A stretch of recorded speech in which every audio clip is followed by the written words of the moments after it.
Maybe age is just a number, because some of these old heads, these old superstars like KD, Steph, they're just balling. They're just doing, look, what they've always done. Really, James Harden, hats off to him as well. It's not just Steph and KD. There are a few that are, dare I say it, declining, but I tell you what, some of these guys are impressing. It doesn't matter if they're 35, 36, 37, like approaching 40, they're still them. Appreciating greatness. It is something. I should do more of it often. Just in general. Because whenever I, sort of watch the NBA or even do these videos, these podcasts, I'm like, what do I want to talk about? What do I want to, and what kind of pops up in my head mostly? And that is the young guys. The young fellas just like killing it, or not even killing it, just showing signs of who they can become. I get enticed into that a lot. But there's part of me now, maybe as I've gotten older, that I'm like, nah, I should appreciate the old heads more. The veterans, the actual stars. It reminds me of when I used to play 2K. I used to always play 2K as the young guys that I could build with. But hey, guess what, Darren? They put the most effort into the star players, the LeBrons, the KDs, the Stephs. So play with them because they're more enjoyable. But anyway, I should appreciate greatness more because, one, they are the very best. It sounds obvious that you should tune in and watch those guys. But two, they're not going to be with us in this league for all that much longer, even though their longevity is pretty damn impressive right now, especially a few of the guys at the top. Steph Curry, James Harden, Kevin Durant. We haven't even seen LeBron yet, but we will eventually. So I wanted to talk about those old heads, the old guys still holding it down for the 35 plus club, which there's a fair few in, by the way, which leads me to the ages. I've just literally got it titled Old Heads here with a few of the ages of some of the guys that, look, we know the LeBrons of the world are old, but some of them we kind of forget how long they've been a part of the NBA world and how long they may continue. But LeBron, 40. Chris Paul, 40. Love the fact that he's in Los Angeles playing for the Clippers again, but look, to be honest, he hasn't got on the court too much. I'm not sure what else he can provide to that team, even though that team is a bit, I just feel like they're in a shambles a fair few of the time, honestly. He's 40. Kyle Lowry, 39. Philly? Pretty sure Philly. Doesn't get on that much, but hell of a locker room presence, I'm sure. Not speaking of personal experience, but Al Horford falls into that category as well, 39. Mike Conley, 38. Doesn't start for Minnesota anymore, which, look, if I was to guess at the start of the season, if you would, I probably would have put Mike Conley there. Dante DiVincenzo, I'm pretty sure starts at that PG spot. It's a world we live in the basketball right now. It's not a true point guard, but whatever. Steph, 37. Going to talk a lot more about him. Brook Lopez, 37. Kevin Love, Utah, playing for my boys, doing pretty damn well. Walker Kessler's out, so he's getting some burn. 37. KD, 37. Then DeMar DeRozan, actually one I didn't realize was kind of this old, but DeMar DeRozan, James Harden, Jimmy Butler, all 36. And Draymond, Clay, 35 years old. So this is the 35 plus club that I'm referencing here.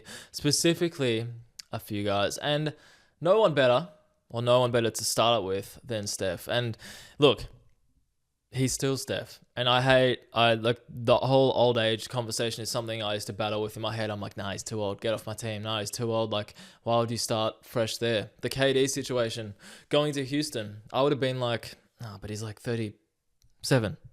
Going to a new team, it's like, can he really make a legacy there? Probably not. But hell, maybe he can. Maybe all he needs is 3 years. Get to 40, still do what you do, maybe win a championship. Like, that's all you kind of need to create a bit of a legacy for yourself, especially as one of the best ever scorers and players. But Steph he just had 46 points against Spurs and backed it up with 49, or vice versa, but it doesn't even matter. 40 plus, but 46 and 49, you're approaching 50 points at 37 years old in back-to-back games. Just goes to show that he's still him. Like, there's no point having these conversations of like when someone is done or whether they're declining if you can still do that. It's still like those classic Steph Curry exhibitions where he moves awesomely well off the ball. Like, no one can really stay with him still, even at 37. I'm sure there's some decline. I'm sure in his mind he can tell it better than anyone. But from watching him, he still moves so well. He's still as crafty as ever. You could probably argue even like at his most craftiness, for lack of a better term. You probably could argue that. You're older, you're wiser, you know how to use your body more. He still shoots a piss out of it. We know that. There's no point talking about that. But he's averaging 29 a game. I accidentally wrote 39. That's really stupid, isn't it? He's averaging 29 a game at 37 years old. That's even wrong. He's averaging 27. Maybe it was updated because he had 9 points last game, which always seems to be the way, by the way. You want to talk about a guy playing really well. He comes out the next few games and just stinks it up.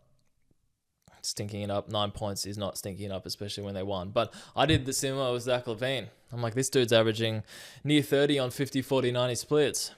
Ever since then, it's not come even close to that, I'm pretty sure. Which is annoying. But that's okay. Steph.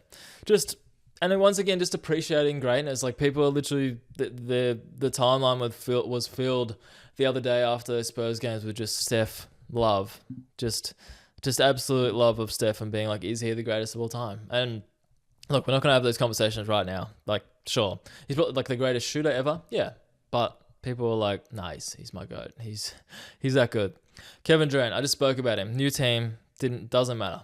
Like, seamless fit into Houston, which, look, sometimes it's just like that. And sometimes it starts well. Who knows how it's going to end in Houston? Who knows what the outlook looks like for them, both personally and as a team. But who cares right now? Like, they're rolling. They look good. You tune into games and he's doing what he's always done, really. Sometimes it's for teams that matter more. They're more important than other teams. Sometimes it's not. But he still does what he does. He's hitting clutch shots. He's averaging 25 a game. He just dropped 35 yesterday.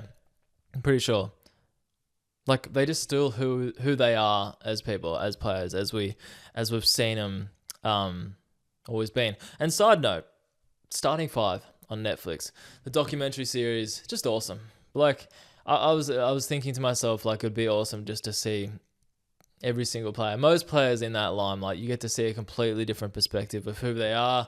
Kevin Durant, James Harden, both on it. Both kind of reflecting on their careers. Like, they call themselves the old heads in that. They reference themselves getting older, and it's kind of just cool to see what their perspective of the game is right now. So go watch Starting Five. It's a very good sort of documentary that you don't have to sit down for hours and hours. I watch literally 10 minutes at a time, sometimes 20 minutes over breakfast. You don't need to sit down and watch a massive documentary, but if you can, do it that way as well. That leads me nicely to James Harden. And, like, speaking of guys that just seem to be doing what the old James Harden did. Like, if you thought of Houston James Harden, you would have thought of 40-point triple doubles. You would have thought of like those ankle breaker crossovers that people love. The internet loves. People falling over off his crossovers, hitting shots, doing that type of stuff. He literally just did that. Like, he just had a 40-point triple double the other day. He just dropped a few defenders. I think there was one yesterday and then one 3 games ago, whatever it was. Like, these are things we saw in Houston, and these are things he's been doing for a long time, even though those days in Brooklyn and wherever the hell he was at it, you literally lose track of some of those guys. But those are the things you remember when you think of James Harden. And the fact that he's doing it again at 37, 36, doesn't matter. 36. It's also it's actually really cool, and like, not everyone has these type of, I was going to say declines, as in when you get older. Not everyone does, and I'm going to touch on that to finish off in a second. But he's averaging 25.6 rebounds, 9 assists. Not like Houston numbers. We're not going to go that far, but awesome for a 36/37-year-old. Like, just awesome for anyone. But I love that these guys are just like, you know what? Like, I'm still this great. I still do this kind of thing. Like, I still am who I am, and there's no need to jump to conclusions with this stuff. So, all this being said, to me, Steph Curry, Kevin Durant, James Harden, I mean, even throw DeMar DeRozan in there, like, he doesn't seem to be slowing down, even though, once again, I did not realize he was 36. I would have been like 33 or something. But these guys don't seem to be slowing down, and if they are, let's just appreciate them doing what they are doing. Now, for all my basking in old heads thriving, there are some that are not thriving. And that's just the nature of the beast. That's the nature of the business. Let's start in Dallas. You've got Kyrie Irving. These guys are all 30 plus. Kyrie Irving injured. Last season injury, carried on, hasn't obviously, is it the ACL, the Achilles, something bad. AD, played like a game or 2 or 3, got injured. Don't know what's happening with him. His eyes are going crazy. His eyes are, you have to protect his eyes with those glasses, those goggles every single time. Clay Clay's lost his starting spot, which I feel like he's a very likable dude, but I don't know. There's something about his decline. I feel like his decline is almost more rapid than a lot of people's decline. And like, he still had a good game yesterday. He still had 19 points and shot really well off the bench, but you're just missing the old Clay. Like, you miss seeing those highlights of him getting animated and really into it, because, like, let's not forget, he was the one playing defense. He was, through all those glory days, it was Draymond and him as, like, the defensive guys in Golden State. You love to bask and, like, celebrate the offensive side of Steph, KD, Clay. But think about Clay on defense all those years back. So I can't remember the last time when we saw a Klay Thompson highlight pop up on my feed, which is a bit sad. But once again, you got to celebrate these guys that age well. And some guys just, it doesn't finish the way you want it to. And it sucks, but you move on, right? Kawhi, where the hell has he been? I don't know. He started off the season, I was like, he struggled, I think, in his game 1 or 2, and I'm like, this is interesting. But then he started playing pretty damn similarly to what you'd expect Kawhi Leonard to play like. Now, I haven't seen him for years.